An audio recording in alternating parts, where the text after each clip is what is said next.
From the Rivals of Sherlock Holmes, Wicked Storytime presents The Problem of Cell 13 by Jacques Futrelle. Please remember to hit like and subscribe to support this channel. Part 1, Chapter 1. Practically all those letters remaining in the alphabet after Augustus S.F.X. van Dusen was named were afterward acquired by that gentleman in the course of a brilliant scientific career, and, being honourably acquired, were tacked on to the other end. His name, therefore, taken with all that belonged to it, was a wonderfully imposing structure. He was a Ph.D., an LL.D., an F.R.S., an M.D., and an M.D.S.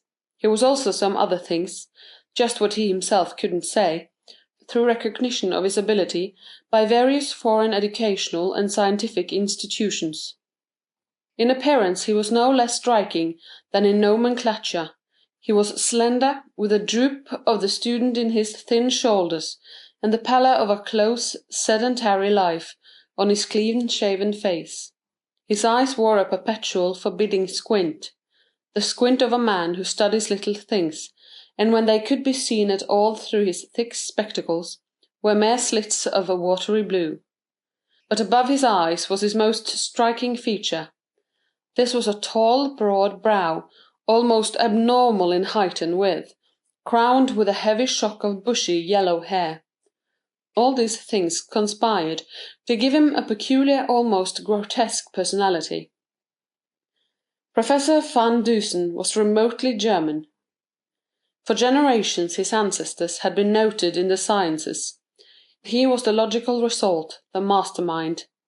First and above all, he was a logician.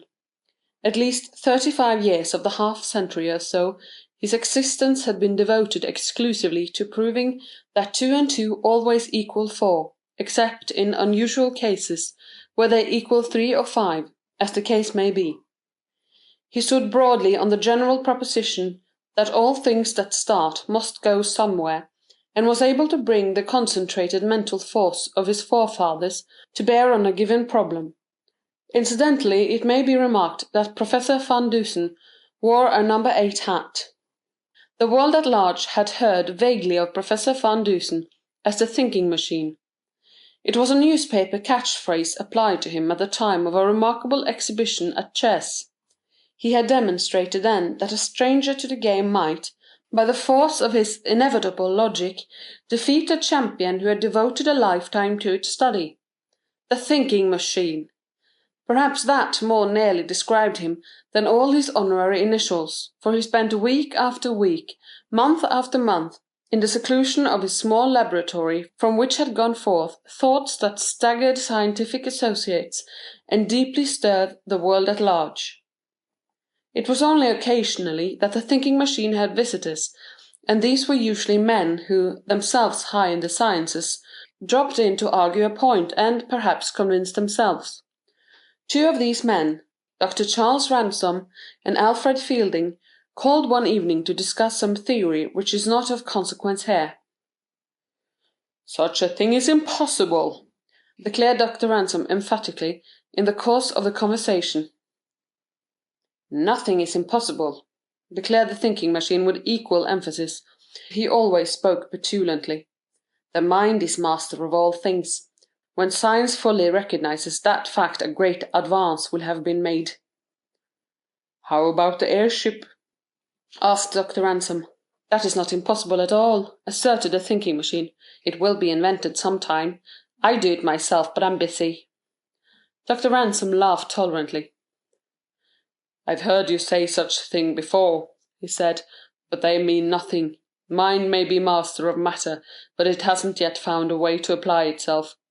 There are some things that can't be thought out of existence, or rather which would not yield to any amount of thinking." "What, for instance?" demanded the thinking machine. Dr. Ransom was thoughtful for a moment as he smoked. "Well, say prison walls," he replied. "No man can think himself out of a cell. If he could, there would be no prisoners." "A man can so apply his brain and ingenuity that he can leave a cell, which is the same thing," snapped the thinking machine. Dr. Ransom was slightly amused. "Let's suppose a case," he said after a moment. "Take a cell where prisoners under sentence of death are confined. Men who are desperate and maddened by fear would take any chance to escape. Suppose you were locked in such a cell. Could you escape?" "Certainly," declared the thinking machine. "Of course," said Mr. Fielding, who entered the conversation for the first time. "You might wreck the cell with an explosive, but inside a prisoner you couldn't have that." "There would be nothing of that kind," said the thinking machine. "You might treat me precisely as you treated prisoners under sentence of death, and I would leave the cell." "Not unless you entered it with tools prepared to get out," said Dr. Ransom. The thinking machine was visibly annoyed, and his blue eyes snapped. "Lock me in any cell, in any prison anywhere at any time, wearing only what is necessary, and I'll escape in a week," he declared, sharply. Dr. Ransom sat up straight in the chair, interested. Mr. Fielding lighted a new cigar. "You mean you could actually think yourself out?" asked Dr. Ransom. "I would get out," was the response. "Are you serious?" "Certainly I am serious." Dr. Ransom and Mr. Fielding were silent for a long time. "Would you be willing to try it?" asked Mr. Fielding finally. "Certainly," said Professor Van Dusen, and there was a trace of irony in his voice. "I have done more asinine things than that, to convince other men of less important truths." The tone was offensive, and there was an undercurrent strongly resembling anger on both sides. Of course it was an absurd thing, but Professor Van Dusen reiterated his willingness to undertake the escape, and it was decided upon. "To begin now," added Dr. Ransom. "I prefer that it begin tomorrow," said the thinking machine, "because—" "No, now," said Mr. Fielding flatly. "You are arrested, figuratively of course, without any warning, locked in a cell, with no chance to communicate with friends, and left there with identically the same care and attention that would be given to a man under sentence of death. Are you willing?" "All right. Now then," said the thinking machine, and he arose. "Say, the death cell in Chisholm Prison." "The death cell in Chisholm Prison." "And what will you wear?" "As little as possible," said the thinking machine. "Shoes, stockings, trousers, and a shirt." "You will permit yourself to be searched, of course." "I am to be treated precisely as all prisoners are treated," said the thinking machine. "No more attention and no less." There were some preliminaries to be arranged in the matter of obtaining permission for the test, but all three were influential men, and everything was done satisfactorily by telephone, albeit the prison commissioners, to whom the experiment was explained on purely scientific grounds, were sadly bewildered. Professor Van Dusen would be the most distinguished prisoner they had ever entertained. When the thinking machine had done those things which he was to wear during the incarceration, he called the little old woman who was his housekeeper, cook, and maidservant all in one. "Martha," he said, "it is now 27 minutes past 9 o'clock. I am going away. 1 week from tonight, at 9:30, these gentlemen, and one, possibly two, others, will take supper with me here. Remember Dr. Ransom is very fond of artichokes." The three men were driven to Chisholm Prison, where the warden was awaiting them, having been informed of the matter by telephone. He understood merely that the eminent Professor Van Dusen was to be his prisoner, if he could keep him, for 1 week; that he had committed no crime, but that he was to be treated as all other prisoners were treated. "Search him," instructed Dr. Ransom. The thinking machine was searched. Nothing was found on him. The pockets of the trousers were empty. The white stiff-bosomed shirt had no pocket. The shoes and stockings were removed, examined, then replaced. As he watched all these preliminaries, the rigid searched and noted the pitiful, childlike physical weakness of the man, the colourless face, and the thin white hands, Dr. Ransom almost regretted his part in the affair. "Are you sure you want to do this?" he asked. "Would you be convinced if I did not?" inquired the thinking machine in turn. "No." "All right, I'll do it. What sympathy Dr. Ransom had was dissipated by the tone. It nettled him, and he resolved to see the experiment to the end. It would be a stinging reproof to egotism. "It will be impossible for him to communicate with anyone outside?" he asked. "Absolutely impossible," replied the warden. "He will not be permitted writing materials of any sort." "And your jailers, would they deliver a message from him?" "Not one word, directly or indirectly," said the warden. "You may rest assured of that. They will report anything he might say, or turn over to me anything he might give them." "That seems entirely satisfactory," said Mr. Fielding, who was frankly interested in the problem. "Of course, in the event he fails," said Dr. Ransom, "and asks for his liberty, you understand you are to set him free." "I understand," replied the warden. The thinking machine stood listening, but had nothing to say until this was all ended. Then, "I should like to make 3 small requests. You may grant them or not, as you wish." "No special favors now," warned Mr. Fielding. "I am asking none," was the stiff response. "I would like to have some tooth powder. Buy it yourself to see that it is tooth powder, and I should like to have 1 $5 and 2 $10 bills." Dr. Ransom, Mr. Fielding, and the warden exchanged astonished glances. They were not surprised at the request for tooth powder, but were at the request for money. "Is there any man with whom our friend would come in contact that he would bribe with $25? asked Dr. Ransom of the warden. "Not for $2,500, was the positive reply. "Well, let him have them," said Mr. Fielding. "I think they are harmless enough." "And what is the third request?" "I should like to have my shoes polished." Again the astonished glances were exchanged. This last request was the height of absurdity, so they agreed to it. These things all being attended to, the thinking machine was led back into the prison from which she had undertaken to escape. "Here is cell 13, said the warden, stopping 3 doors down the steel corridor. "This is where we keep condemned murderers. No one can leave it without my permission, and no one in it can communicate with the outside. I'll stake my reputation on that. It's only 3 doors back of my office, and I can readily hear any unusual noise." "Will this cell do, gentlemen?" asked the thinking machine. There was a touch of irony in his voice. "Admirably," was the reply. The heavy steel door was thrown open. There was a great scurrying and scampering of tiny feet, and the thinking machine passed into the gloom of the cell. Then the door was closed and double-locked by the warden.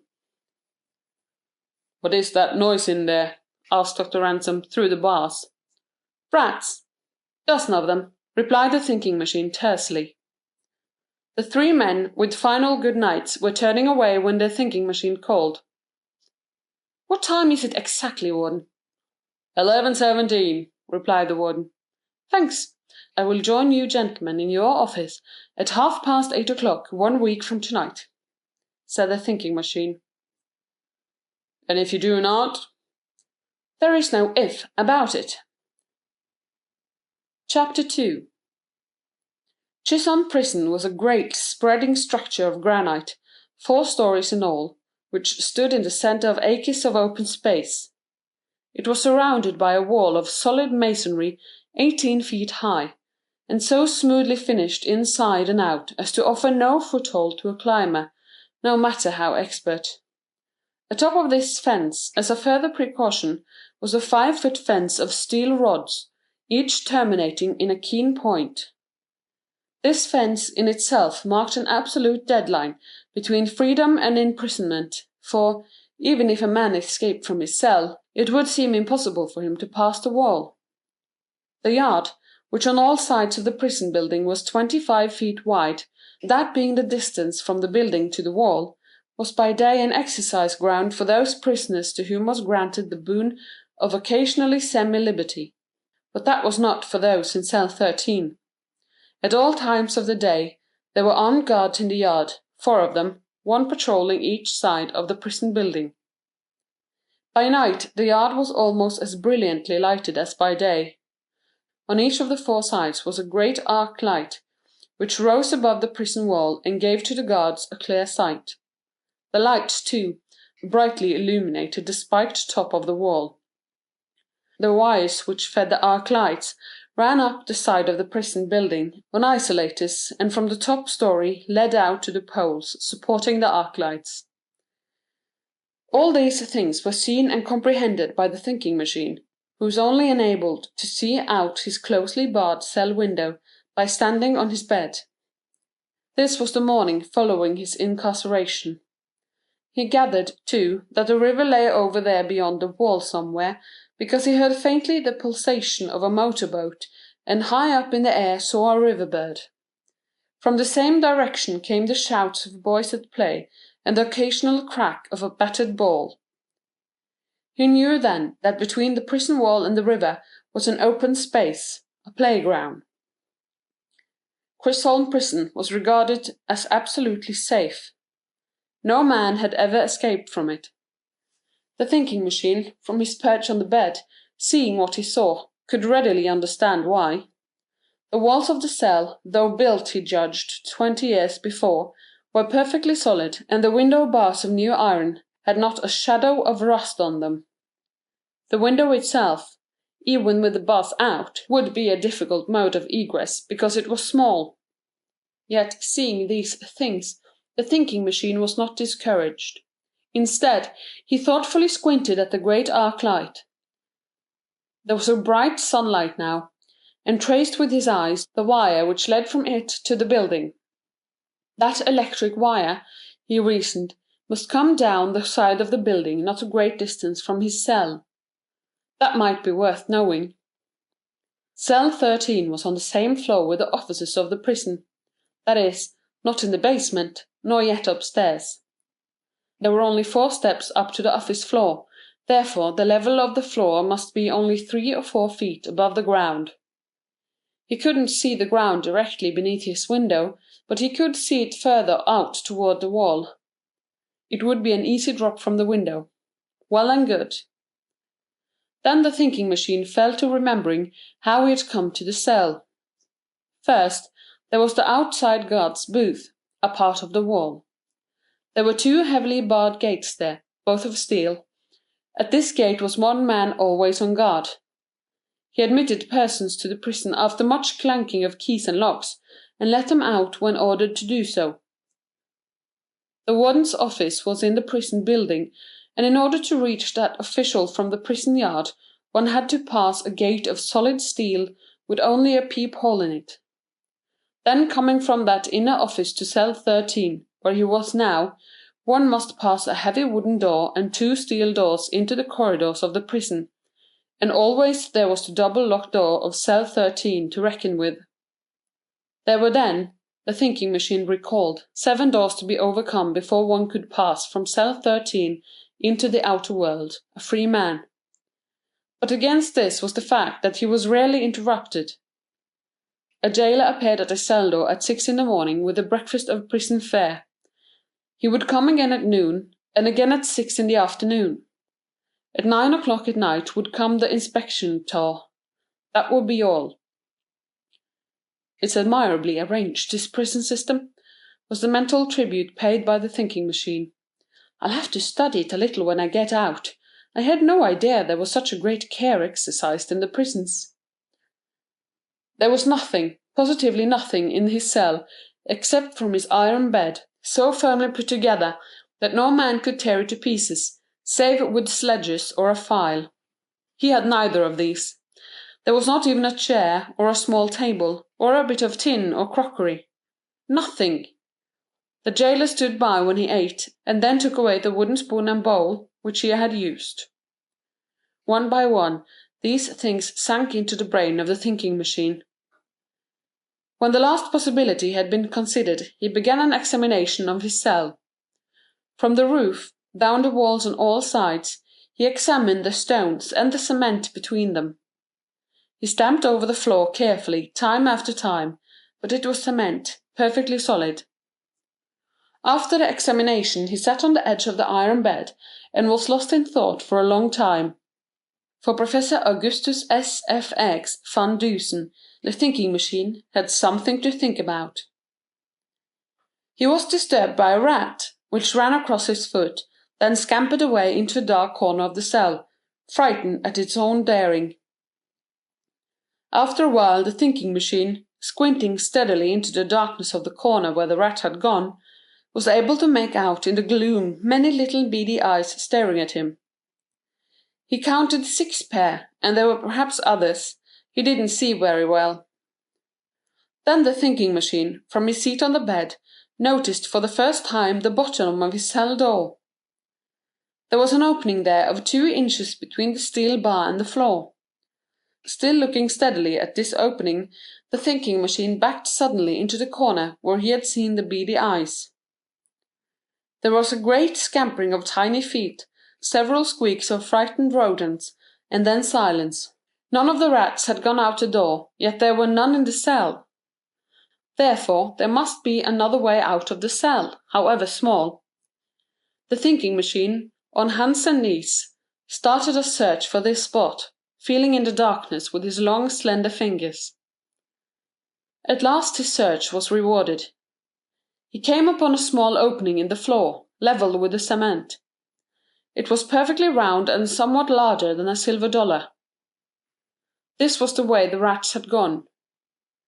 He put his fingers deep into the opening. It seemed to be a disused drainage pipe and was dry and dusty.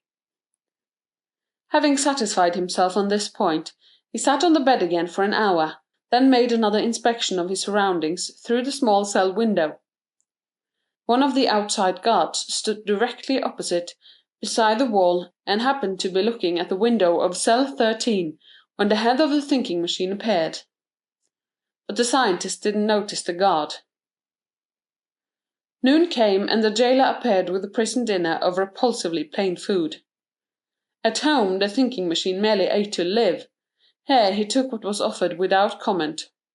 Occasionally he spoke to the jailer, who stood outside the door watching him.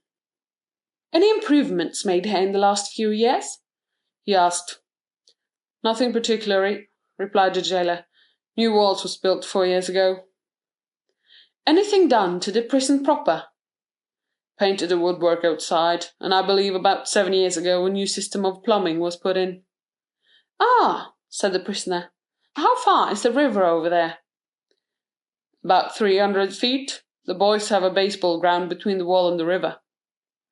The thinking machine had nothing further to say just then, but when the jailer was ready to go he asked for some water. "I get very thirsty here," he explained. "Would it be possible for you to leave a little water in a bowl for me?" "I'll ask the warden," replied the jailer, and he went away. Half an hour later he returned with water in a small earthen bowl. "The warden says you may keep this bowl," he informed the prisoner, "but you must show it to me when I ask for it. If it is broken, it will be the last." "Thank you," said the thinking machine. "I shan't break it." The jailer went on about his duties. For just a fraction of a second it seemed that the thinking machine wanted to ask a question, but he didn't. 2 hours later, this same jailer, in passing the door of cell number 13, heard a noise inside and stopped. The thinking machine was down on his hands and knees in a corner of the cell, and from that same corner came several frightened squeaks. The jailer looked on interestedly. "Ah, I've got you," he heard the prisoner say. "Got what?" he asked, sharply. "One of these rats," was the reply. "See?" And between the scientist's long fingers the jailer saw a small grey rat struggling. The prisoner brought it over to the light and looked at it closely. "It's a water rat," he said. "Ain't you got anything better to do than catch rats?" asked the jailer. "It's disgraceful that I should be here at all," was the irritated reply. "Take this one away and kill it. There are dozens more where it came from." The jailer took the wriggling, squirmy rodent and flung it down on the floor violently. It gave one squeak and lay still. Later he reported the incident to the warden, who only smiled. Still later that afternoon the outside armed guard on cell 13 side of the prison looked up again at the window and saw the prisoner looking out. He saw a hand raised to the barred window and then something white fluttered to the ground, directly under the window of cell 13. It was a little roll of linen, evidently of white shirting material, and tied around it was a $5 bill. The guard looked up at the window again, but the face had disappeared. With a grim smile, he took the little linen roll and the $5 bill to the warden's office. There together they deciphered something which was written on it with a queer sort of ink, frequently blurred. On the outside was this: "Finder of this, please deliver to Dr. Charles Ransom." "Ah," said the warden with a chuckle, "plan of escape number 1 has gone wrong." Then, as an afterthought, "But why did you address it to Dr. Ransom?" "And where did he get the pen and the ink to write with?" asked the guard. The warden looked at the guard, and the guard looked at the warden. There was no apparent solution of that mystery. The warden studied the writing carefully, then shook his head. "Well, let's see what he has going to say to Dr. Ransom," he said at length, still puzzled, and he unrolled the inner piece of linen. "Well, if that— What do you think of that?" he asked, dazed. The guard took the bit of linen and read this: "Epa seot dnet ni ava to nsi si t." Chapter 3. The warden spent an hour wondering what sort of a cipher it was, and half an hour wondering why his prisoner should attempt to communicate with Dr. Ransom, who was the cause of him being there.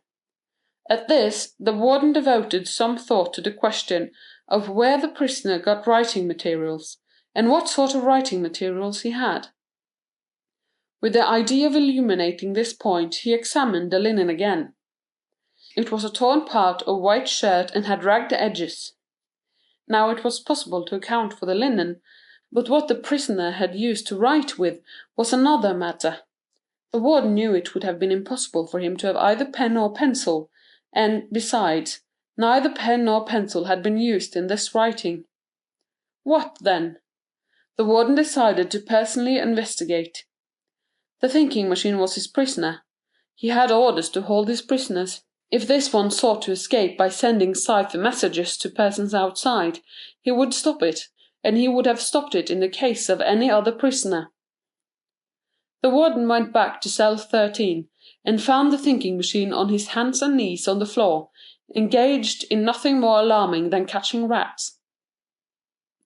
The prisoner heard the warden's step and turned to him quickly. "It's disgraceful," he snapped. "These rats! There are scores of them." "Other men have been able to stand them," said the warden. "Here's another shirt for you. Let me have the one you have on." "Why?" demanded the thinking machine quickly. His tone was hardly natural, his manner suggested actual perturbation. "You have attempted to communicate with Dr. Ransom," said the warden severely. "As my prisoner, it is my duty to put a stop to it." The thinking machine was silent for a moment. "All right," he said finally. "Do your duty." The warden smiled grimly. The prisoner arose from the floor and removed the white shirt, putting on instead a striped convict shirt the warden had brought. The warden took the white shirt eagerly, and then they compared the pieces of linen on which was written the cipher with certain torn places in the shirt. The thinking machine looked on curiously. "The guard brought you those, then?" he asked. "He certainly did," replied the warden triumphantly. "And that ends your first attempt to escape." The thinking machine watched the warden as he, by comparison, established to his own satisfaction that only 2 pieces of linen had been torn from the white shirt. "What did you write this with?" demanded the warden. "I should think it part of your duty to find out," said the thinking machine, irritably. The warden started to say some harsh things, then restrained himself, and made a minute's search for the cell, and of the prisoner instead.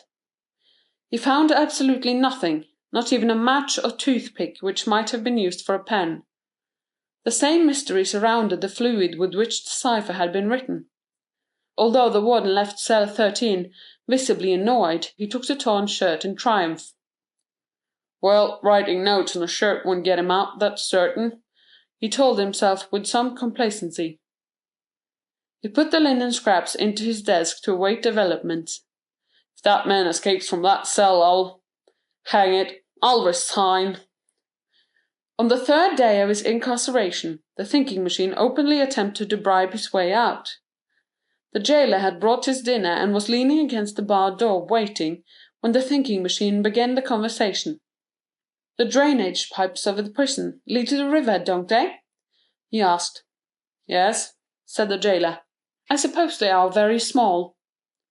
"Too small to crawl through, if that's what you're thinking about," was the grinning response. There was silence until the thinking machine finished his meal. Then, "You know I'm not a criminal, don't you?" "Yes."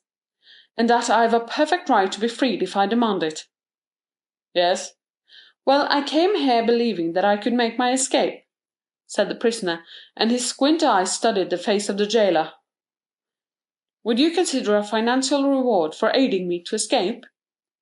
The jailer, who happened to be an honest man, looked at the slender, weak figure of the prisoner, at the large head with the mass of yellow hair, and was almost sorry. "I guess prisons like these were not built for the likes of you to get out of," he said at last. "But would you consider a proposition to help me get out?" the prisoner insisted, almost beseechingly. "No," said the jailer shortly. $500, urged the thinking machine. "I am not a criminal." "No," said the jailer. 1,000. "No," again said the jailer, and he started away hurriedly to escape further temptation. Then he turned back. "If you should give me $10,000 I couldn't get you out.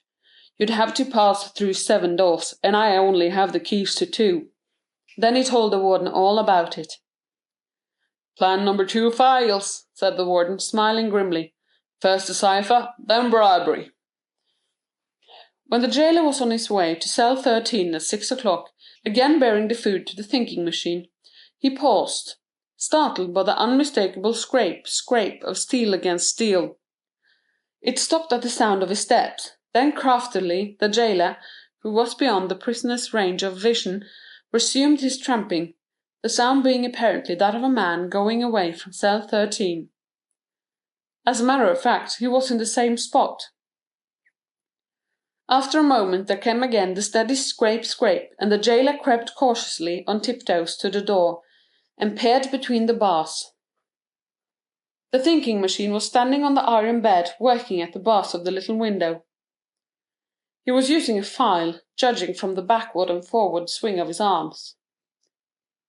Cautiously the jailer crept back to the office, summoned the warden in person, and they returned to cell 13 on tiptoes. The steady scrape was still audible. The warden listened to satisfy himself, and then suddenly appeared at the door. "Well?" he demanded, and there was a smile on his face.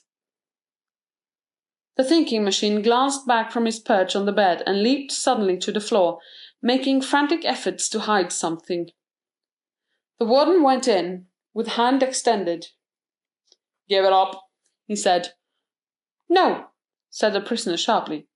"Come, give it up," urged the warden. "I don't want to have to search you again." "No," repeated the prisoner. "What was it? A file?" asked the warden. The thinking machine was silent, and stood squinting at the warden with something very nearly approaching disappointment on his face. Nearly, but not quite. The warden was almost sympathetic. "Plan number 3 fails, eh?" he asked good-naturedly. "Too bad, isn't it?" The prisoner didn't say. "Search him," instructed the warden. The jailer searched the prisoner carefully. At last, artfully concealed in the waistband of the trousers, he found a piece of steel about 2 inches long, with one side curved like a half-moon. "Ah," said the warden, as he received it from the jailer. "From your shoe heel," and he smiled pleasantly. The jailer continued his search, and on the other side of the trousers waistband found another piece of steel identical with the first. The edges showed where they had been worn against the bars of the window. "You couldn't saw a way through these bars with these," said the warden. "I could have," said the thinking machine firmly. "In 6 months, perhaps," said the warden, good-naturedly. The warden shook his head slowly as he gazed into the slightly flushed face of his prisoner. "Ready to give it up?" he asked. "I haven't started yet," was the prompt reply. Then came another exhaustive search of the cell. Carefully the two men went over it, finally turning out the bed and searching that. Nothing. The warden in person climbed upon the bed and examined the bars of the window where the prisoner had been sawing. When he looked he was amused. "Just made it a little bright by hard rubbing," he said to the prisoner, who stood looking on with a somewhat crestfallen air. The warden grasped the iron bars in his strong hands and tried to shake them. They were immovable, set firmly in the solid granite. He examined each in turn and found them all satisfactory. Finally he climbed down from the bed. "Give it up, Professor," he advised. The thinking machine shook his head, and the warden and jailer passed on again. As they disappeared down the corridor, the thinking machine sat on the edge of the bed with his head in his hands. "He's crazy to try and get out of that cell," commented the jailer. "Of course he can't get out," said the warden, "but he's clever. I would like to know what he wrote that cipher with." It was 4 o'clock next morning when an awful heart-wrenching shriek of terror resounded through the great prison. It came from a cell somewhere about the centre, and its tone told a tale of horror, agony, terrible fear. The warden heard, and with 3 of his men rushed into the long corridor leading to cell 13. Part 2. Chapter 4. As they ran, there came again that awful cry. It died away in a sort of wail. The white faces of prisoners appeared at cell doors, upstairs and down, staring out wonderingly, frightened. "It's that fool in cell 13, grumbled the warden. He stood and stared in as one of the jailers flashed a lantern. That fool in cell 13 lay comfortably on his cot, flat on his back, with his mouth open, snoring. Even as they looked, there came again the piercing cry from somewhere above. The warden's face blanched a little as he started up the stairs. There on the top floor he found a man in cell 43, directly above cell 13, but 2 floors higher, covering in a corner of his cell. "What's the matter?" demanded the warden. "Thank God you have come!" exclaimed the prisoner, and he cast himself against the bars of his cell. "What is it?" demanded the warden again. He threw open the door and went in. The prisoner dropped on his knees and clasped the warden about the body. His face was white with terror, his eyes were widely distended, and he was shuddering. His hands, icy cold, clutched at the warden's. "Take me out of this cell! Please take me out!" he pleaded. "What's the matter with you, anyhow?" insisted the warden impatiently. "I heard something, said the prisoner, and his eyes roved nervously around the cell. "What did you hear?" I can't tell you," stammered the prisoner. Then, in a sudden burst of terror, "Take me out of this cell! Put me anywhere, but take me out of here!" The warden and 3 jailers exchanged glances. "Who is this fellow? What's he accused of?" asked the warden. "Joseph Ballard," said one of the jailers.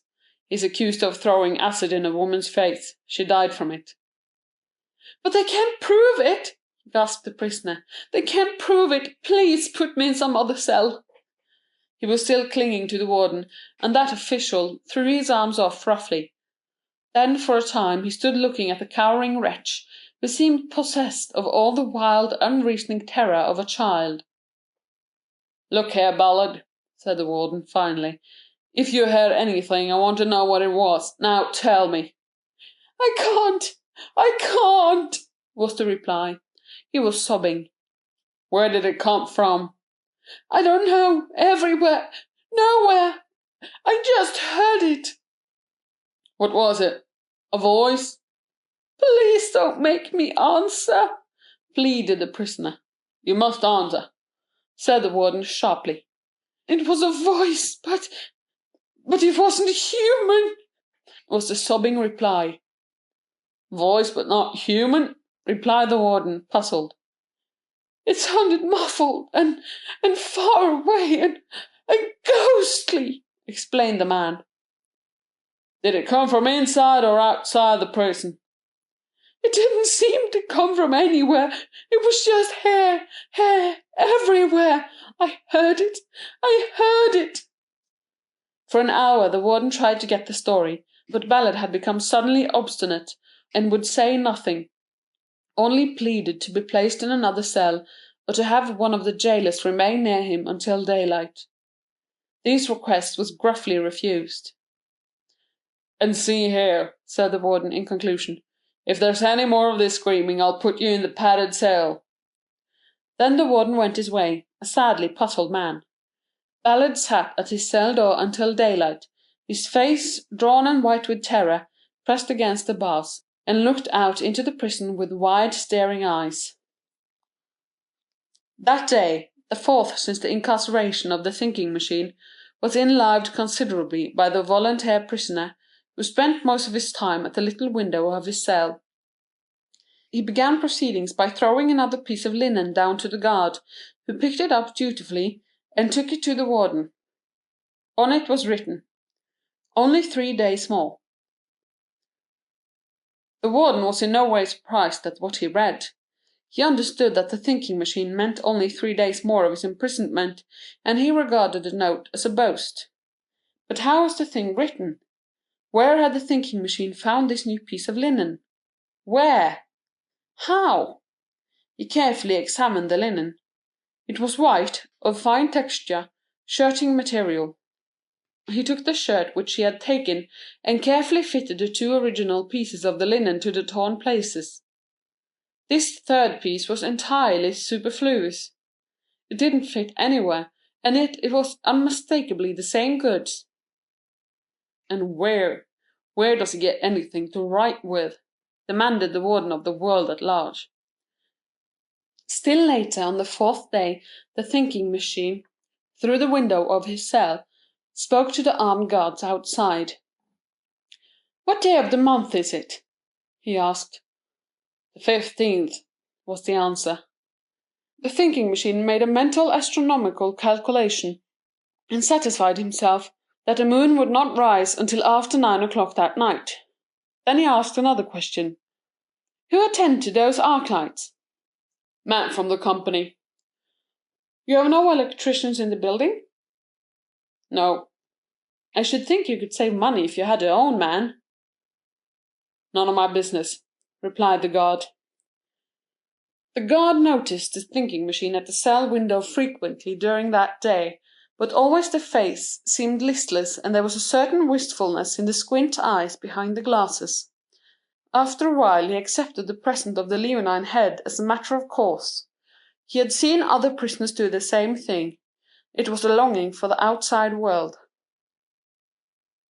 That afternoon, just before the day guard was relieved, the head appeared at the window again, and the thinking machine's hand held something out between the bars. It fluttered to the ground, and the guard picked it up.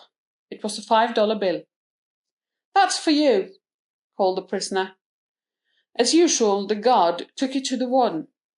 That gentleman looked at it suspiciously. He looked at everything that came from cell 13 with suspicion. "He said it was for me," explained the guard. "It's a sort of tip, I suppose," said the warden. "I see no particular reason why you shouldn't accept." Suddenly he stopped. He remembered that the thinking machine had gone into cell 13 with 1 $5 bill and 2 $10 bills. $25 in all. Now a $5 bill had been tied around the first pieces of linen that came from the cell. The warden still had it, and to convince himself, he took it out and looked at it. It was $5.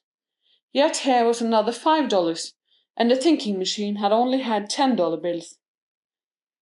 Perhaps somebody changed one of the bills for him, he thought at last, with a sigh of relief. But then and there he made up his mind. He would search cell 13 as a cell was never before searched in this world. When a man could write at will, and change money, and do other wholly inexplicable things, there was something radically wrong with his prison. He planned to enter the cell at night. 3 o'clock would be an excellent time. The thinking machine must do all the weird things he did sometime. Night seemed the most reasonable. Thus it happened that the warden stealthily descended upon cell 13 that night at 3 o'clock. He paused at the door and listened. There was no sound save the steady, regular breathing of the prisoner. The keys unfastened the double locks with scarcely a clank, and the warden entered, locking the door behind him. Suddenly he flashed his dark lantern in the face of a recumbent figure. If the warden had planned to startle the thinking machine he was mistaken, for that individual merely opened his eyes quietly, reached for his glasses and inquired, in a most matter-of-fact tone, "Who is it?" It would be useless to describe the search that the warden made. It was minute. Not 1 inch of the cell or the bed was overlooked. He found the round hole in the floor, and with a flash of inspiration, thrust his thick fingers into it.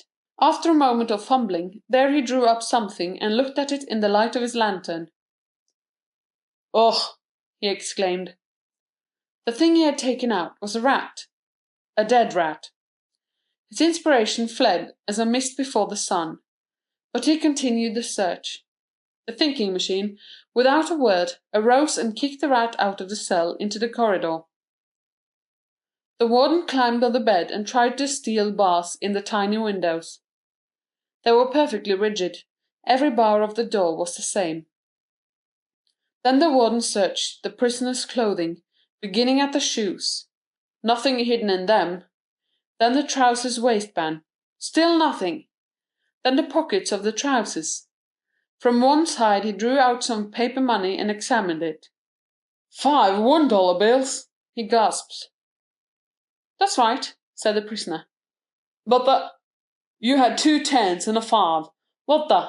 How do you do it?" "That's my business," said the thinking machine. "Did any of my men change this money for you, on your word of honor?" The thinking machine paused just a fraction of a second. "No," he said. "Well, do you make it?" asked the warden. He was prepared to believe anything. "That's my business," again said the prisoner. The warden glared at the eminent scientist fiercely. He felt, he knew, that this man was making a fool of him, yet he didn't know how. If he were a real prisoner he would get the truth. But then perhaps those inexplicable things which had happened would not have been brought before him so sharply. Neither of the men spoke for a long time. Then suddenly the warden turned fiercely and left the cell, slamming the door behind him. He didn't dare to speak then. He glanced at the clock. It was 10 minutes to 4. He had hardly settled himself in bed, when again came the heart-breaking shriek through the prison.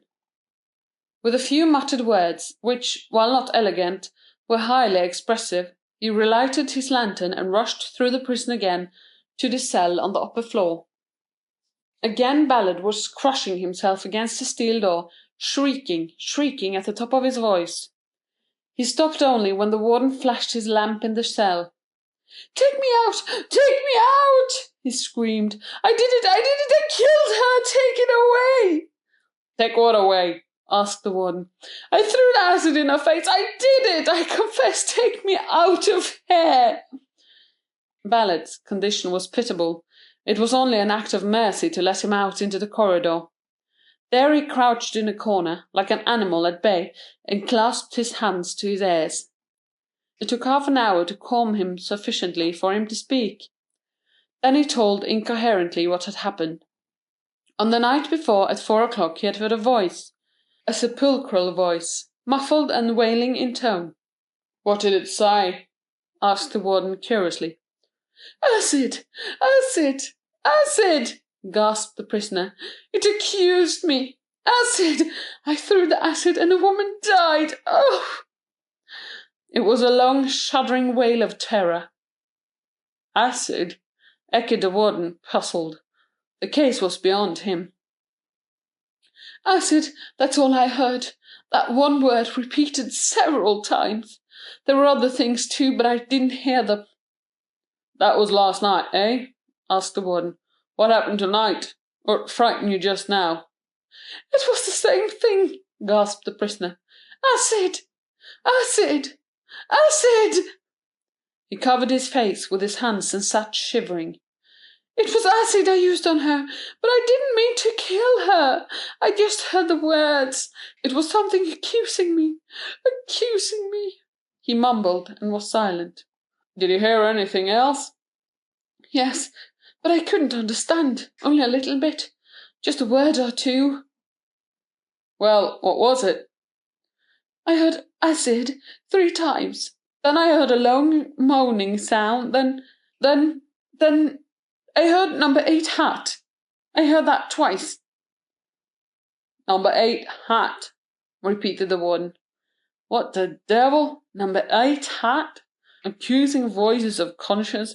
They've never talked about number 8 hats so far as I ever heard." "He's insane," said one of the jailers, with an air of finality. "I believe you," said the warden. "He must be. He probably heard something and got frightened. He's trembling now. Number 8 hat? What the—" Chapter 5. When the 5th day of the thinking machine's imprisonment rolled around, the warden was wearing a hunted look. He was anxious for the end of the thing. He could not help but feel that his distinguished prisoner had been amusing himself. And if this were so, the thinking machine had lost none of his sense of humour. For on this 5th day he flung down another linen note to the outside guard, bearing the words, "Only 2 days more." Also he flung down $half. Now the warden he knew that the man in cell 13 didn't have any $half. He couldn't have any $half, no more than he could have pen and ink and linen, and yet he did have them. It was a condition, not a theory. That is one reason why the warden was wearing a hunted look. That ghastly, uncanny thing, too, about acid and number 8 hat, clung to him tenaciously. They didn't mean anything, of course, merely the ravings of an insane murderer who had been driven by fear to confess his crime. Still, there were so many things that didn't mean anything happening in the prison now, since the thinking machine was there. On the 6th day the warden received a postal stating that Dr. Ransom and Mr. Fielding would be at Chisholm Prison on the following evening, Thursday, and in the event Professor Van Dusen had not yet escaped, and they presumed he had not because they had not heard from him, they would meet him there. In the event he had not yet escaped. The warden smiled grimly. Escaped. The thinking machine enlivened this day for the warden with 3 notes. They were on the usual linen, and bore generally on the appointment at 8:30 Thursday night, which appointment the scientist had made at the time of his imprisonment. On the afternoon of the 7th day the warden passed cell 13 and glassed in. The thinking machine was lying on the iron bed, apparently sleeping lightly. The cell appeared precisely as it always did to a casual glance. The warden would swear that no man was going to leave it between that hour, it was then 4 o'clock, and 8:30 that evening. On his way back past the cell, the warden heard the steady breathing again, and coming close to the door looked in. He wouldn't have done so if the thinking machine had been looking, but now, well, it was different. A ray of light came through the high window and fell on the face of the sleeping man. It occurred to the warden for the first time that his prisoner appeared haggard and weary. Just then the thinking machine stirred slightly, and the warden hurried on up the corridor guiltily. That evening after 6 o'clock he saw the jailer. "Everything all right in cell 13? he asked. "Yes, sir," replied the jailer. "He didn't eat much, though." It was with a feeling of having done his duty that the warden received Dr. Ransom and Mr. Fielding shortly after 7 o'clock. He intended to show them the linen notes and lay before them the full story of his woes, which was a long one.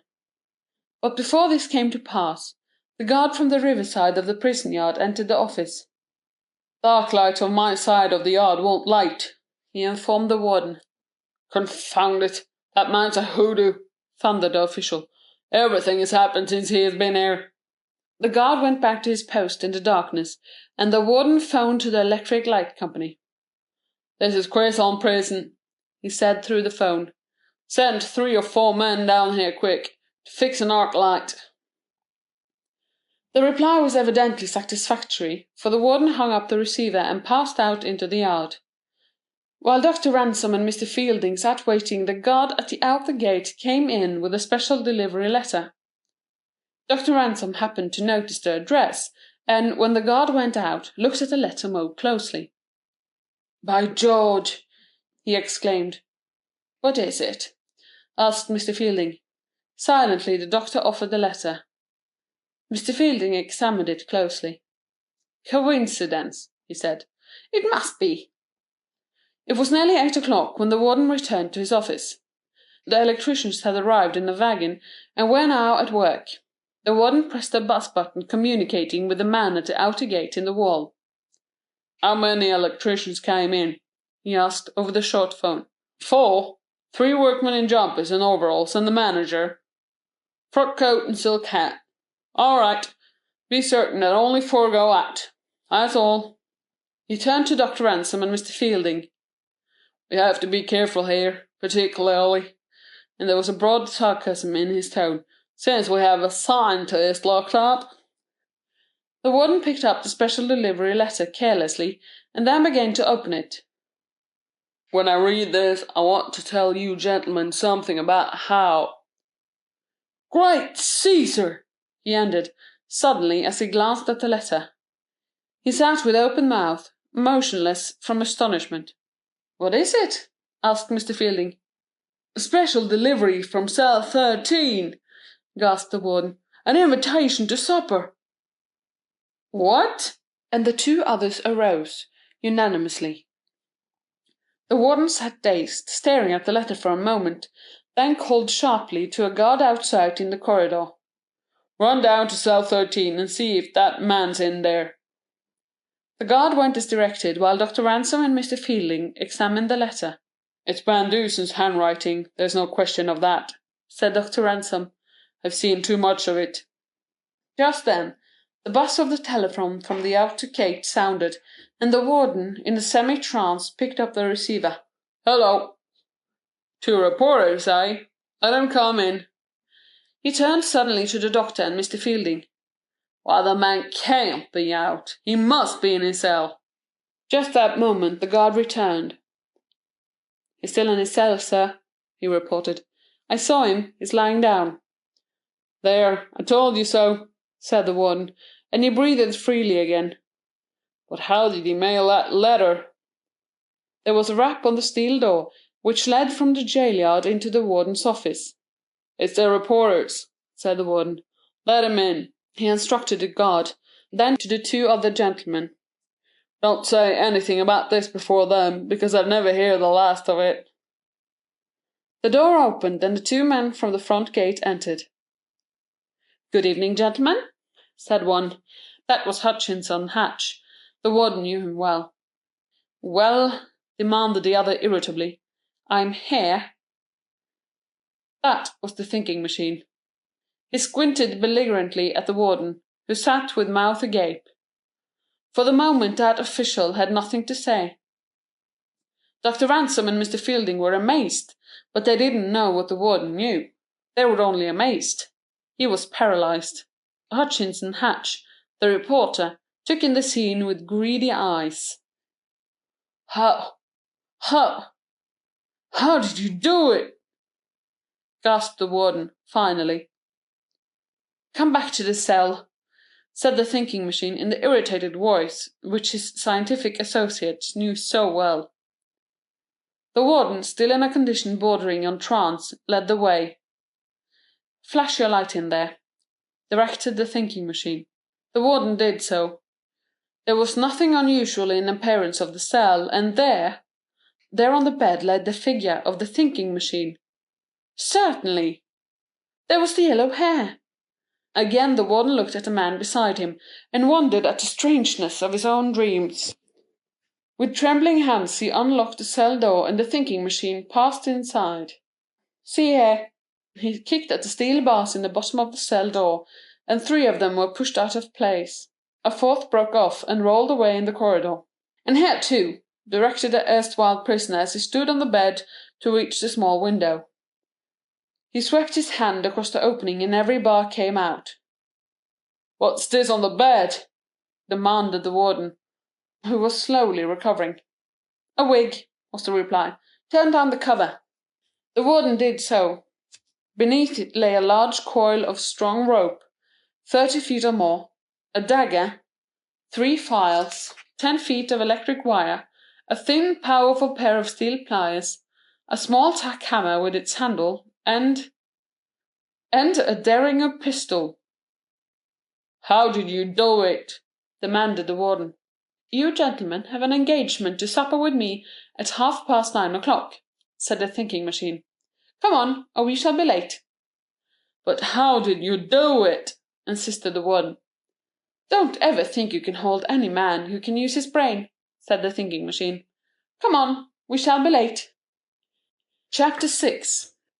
It was an impatient supper party in the room of Professor Van Dusen, and a somewhat silent one. The guests were Dr. Ransom, Albert Fielding, the warden, and Hutchinson Hatch, reporter. The meal was served to the minute, in accordance with Professor Van Dusen's instructions over 1 week before. Dr. Ransom found the artichokes delicious. At last the supper was finished, and the thinking machine turned full on Dr. Ransom, and squinted at him fiercely. "Do you believe it now?" he demanded. "I do," replied Dr. Ransom. "Do you admit that it was a fair test?" "I do." With the others, particularly the warden, he was waiting anxiously for the explanation. "Suppose you'll tell us how," began Mr. Fielding. "Yes, tell us how," said the warden. The thinking machine readjusted his glasses, took a couple of preparatory squints at his audience, and began the story. He told it from the beginning logically, and no man ever talked to more interested listeners. "My agreement was," he began, "to go into a cell, carrying nothing except what was necessary to wear, and to leave that cell within a week. I had never seen Chisholm Prison. When I went into the cell I asked for tooth powder, 2 10 and 1 $5 bill, and also to have my shoes blacked. Even if these requests had been refused, it would not have mattered seriously, but you agreed to them. I knew there would be nothing in the cell which you thought I might use to advantage. So when the warden locked the door on me I was apparently helpless, unless I could turn 3 seemingly innocent things to use. There were things which would have been permitted any prisoner under sentence of death, were there not, warden?" "Tooth powder and polished shoes, yes, but not money," replied the warden. "Anything is dangerous in the hands of a man who knows how to use it," went on the thinking machine. "I did nothing that first night but sleep and chase rats." He glared at the warden. When the matter was broached, I knew I could do nothing that night, so suggested next day. You gentlemen thought I wanted time to arrange an escape with outside assistance, but this was not true. I knew I could communicate with whom I pleased, when I pleased. The warden stared at him a moment, then went on smoking solemnly.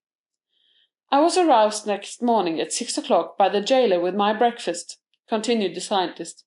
"He told me dinner was at 12 and supper at 6. Between these times I gathered I would be pretty much to myself. So immediately after breakfast I examined my outside surroundings from my cell window. One look told me it would be useless to try to scale the wall, even should I decide to leave my cell by the window, for my purpose was to leave not only the cell, but the prison. Of course I could have gone over the wall, but it would have taken me longer to lay my plans that way. Therefore, for the moment, I dismissed all idea of that. From this first observation, I knew the river was on that side of the prison, and that there was also a playground there. Subsequently, these surmises were verified by a keeper. I knew then one important thing, that anyone might approach the prison wall from that side if necessary without attracting any particular attention. That was well to remember. I remembered it. But the outside thing which most attracted my attention was the feed wire to the arc light which ran within a few feet, probably 3 or 4, of my cell window. I knew that would be valuable in the event I found it necessary to cut off that arc light. "Ah, you shut it off tonight, then?" asked the warden. Having learned all I could from that window, resumed the thinking machine, without heeding the interruption, I considered the idea of escaping through the prisoner proper. I recalled just how I had come into the cell, which I knew would be the only way. 7 doors lay between me and the outside. So, also, for the time being I gave up the idea of escaping that way, and I couldn't go through the solid granite walls of the cell. The thinking machine paused for a moment, and Dr. Ransom lighted a new cigar. For several minutes there was silence, then the scientific jailbreaker went on. While I was thinking about these things, a rat ran across my foot. It suggested a new line of thought. There were at least half a dozen rats in the cell. I could see their beady eyes. Yet I had noticed none come under the cell door. I frightened them purposely and watched the cell door to see if they went out that way. They did not, but they were gone. Obviously they went another way. Another way meant another opening. I searched for this opening and found it. It was an old drain pipe, long unused and partly choked with dirt and dust. But this was the way the rats had come. They came from somewhere. Where? Drain pipes usually lead outside prison grounds. This one probably led to the river, or near it. The rats must therefore come from that direction. If they came a part of the way, I reasoned that they came all the way, because it was extremely unlikely that a solid iron or lead pipe would have had any hole in it except at the exit. When the jailer came with my luncheon, he told me 2 important things, although he didn't know it. One was that a new system of plumbing had been put in the prison 7 years before. Another that the river was only 300 feet away. Then I knew positively that the pipe was a part of an old system. I knew, too, that it slanted generally toward the river. But did the pipe end in the water or on land? This was the next question to be decided. I decided it by catching several of the rats in the cell. My jailer was surprised to see me engaged in this work. I examined at least a dozen of them. They were perfectly dry. They had come through the pipe, and, most important of all, they were not house rats, but field rats. The other end of the pipe was on land, then outside the prison walls. So far, so good. Then I knew that if I worked freely from this point, I must attract the warden's attention in another direction. You see, by telling the warden that I had come there to escape, you made the test more severe, because I had to trick him by false scents. The warden looked up with a sad expression in his eyes. The first thing was to make him think I was trying to communicate with you, Dr. Ransom. So I wrote a note in a piece of linen I tore from my shirt, addressed it to Dr. Ransom, tied a $5 bill around it, and threw it out of the window. I knew the guard would take it to the warden, but I rather hoped the warden would send it as addressed. Have you that first linen note, warden? The warden produced the cipher. "What the deuce does it mean, anyhow?" he asked. Read it backward, beginning with the T signature, and disregard the division into words, instructed the thinking machine. The warden did so. "T-H-I is this," he spelled, studied it a moment, then read it off, grinning. "This is not the way I intend to escape." "Well, now, what do you think of that?" he demanded, still grinning. I knew that would attract your attention, just as it did, said the thinking machine, and if you really found out what it was, it would be a sort of gentle rebuke. "What did you write it with?" asked Dr. Ransom, after he had examined the linen and passed it to Mr. Fielding. "This," said the erstwhile prisoner, as he extended his foot. On it was the shoe he had worn in prison, though the polish was gone, scraped off clean. The shoe blacking, moistened with water, was my ink. The metal tip of the shoelace made a fairly good pen. The warden looked up and suddenly burst into a laugh. half of relief, half of amusement. "You are a wonder," he said admiringly. "Go on." "That precipitated a search of my cell by the warden, as I had intended," continued the thinking machine. "I was anxious to get the warden into the habit of searching my cell, so that finally, constantly finding nothing, he would get disgusted and quit. This has last happened, practically." The warden blushed. "He then took my white shirt away and gave me a prison shirt. He was satisfied that those two pieces of the shirt were all that was missing.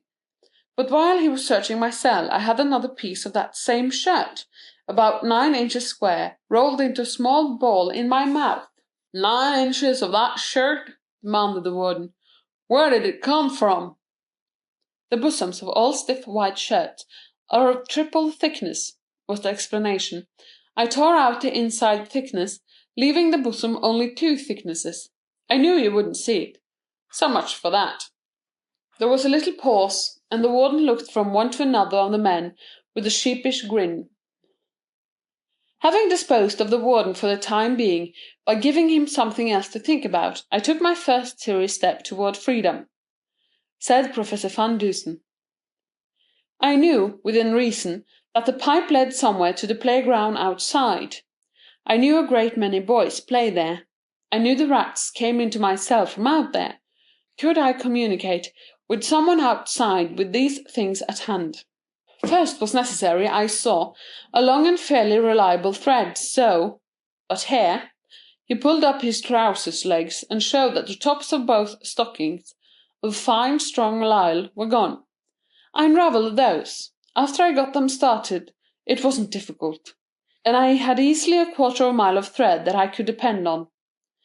Then on half of my remaining linen I wrote, laboriously enough I assure you, a letter explaining my situation to this gentleman here," and he indicated Hutchinson Hatch. "I knew he would assist me for the value of the newspaper story. I tied firmly to this linen letter a $10 bill. There is no surer way of attracting the eye of anyone, and wrote on the linen, 'Finder of this delivered to Hutchinson Hatch, Daily American, who will give another $10 for the information.'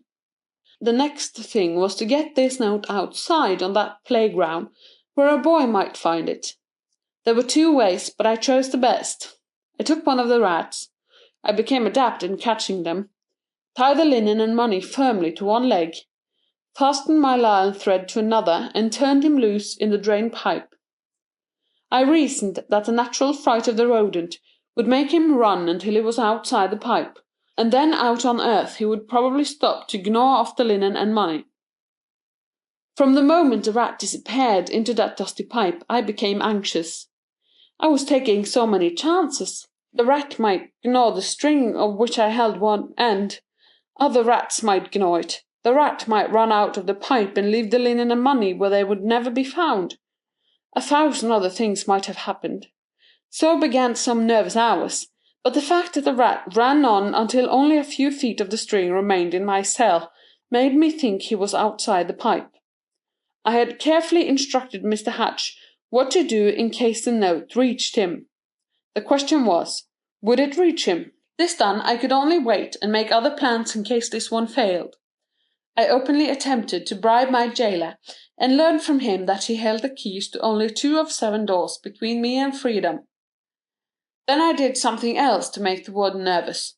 I took the steel supports out of the heels of my shoes, and made a pretence of sawing the bars of my cell window. The warden raised a pretty row about that. He developed, too, the habit of shaking the bars in my cell window to see if they were solid. They were, then. Again the warden grinned. He had ceased being astonished. With this one plan I had done all I could, and I could only wait to see what happened. The scientist went on. I couldn't know whether my note had been delivered or even found, or whether a rat had gnawed it up. And I didn't dare to draw back through the pipe that one slender thread which connected me with the outside. When I went to bed that night I didn't sleep, for fear there would come the slight signal twitch at the thread which was to tell me that Mr. Hatch had received the note. At 3:30, I judge, I felt this twitch, and no prisoner actually under sentence of death ever welcomed the thing more heartily. The thinking machine stopped and turned to the reporter. "You better explain just what you did." "The linen note was brought to me by a small boy who had been playing baseball," said Mr. Hatch. "I immediately saw a big story in it, so I gave the boy another $10 and got several spools of silk, some twine, and a roll of light, pliable wire. The professor's note suggested that I have the finder of the note show me just where it was picked up, and told me to make my search from there, beginning at 2 o'clock in the morning. If I found the other end of the thread, I was to twitch it gently 3 times, then a fourth. I began the search with a small bulb electric light. It was an hour and 20 minutes before I found the end of the drain pipe, half hidden in the weeds. The pipe was very large there, say 12 inches across. Then I found the end of the lisle thread, twitched it as directed, and immediately I got an answering twitch. Then I fastened the silk to this, and Professor Van Dusen began to pull it into his cell. I nearly had a heart disease, for fear the string would break. To the end of the silk I fastened the twine, and when that had been pulled in, I tied on the wire. Then that was drawn into the pipe, and we had a substantial line, which rats couldn't gnaw, from the mouth of the drain into the cell." The thinking machine raised his hand and Hatch stopped. "All this was done in absolute silence," said the scientist, "but when the wire reached my hand I could have shouted. Then we tried another experiment, which Mr. Hatch was prepared for. I tested the pipe as a speaking tube. Neither of us could hear very clearly, but I dared not speak loud for fear of attracting attention in the prison. At last I made him understand what I wanted immediately. I seemed to have a great difficulty in understanding when I asked for nitric acid, and I repeated the word acid several times. Then I heard a shriek from a cell above me. I knew instantly that someone had overheard, and when I heard you coming, Mr. Warden, I feigned sleep. If you had entered my cell at that moment, that whole plan of escape would have ended there. But you passed on. That was the nearest I ever came to being caught. Having established this improvised trolley, it is easy to see how I got things in the cell, and made them disappear at will. I merely dropped them back into the pipe. You, Mr. Warden, could not have reached the connection wire with your fingers. They are too large. My fingers, you see, are longer and more slender. In addition, I guarded the top of that pipe with a rat. You remember how?" "I remember," said the warden with a grimace. "I thought that if anyone were tempted to investigate that hole, the rat would dampen his ardour. Mr. Hatch could not send me anything useful through the pipe until next night, although he did send me change for $10 as a test, so I proceeded with the other parts of my plan. Then I evolved the method of escape, which I finally employed. In order to carry this out successfully, it was necessary for the guard in the yard to get accustomed to seeing me at the cell window.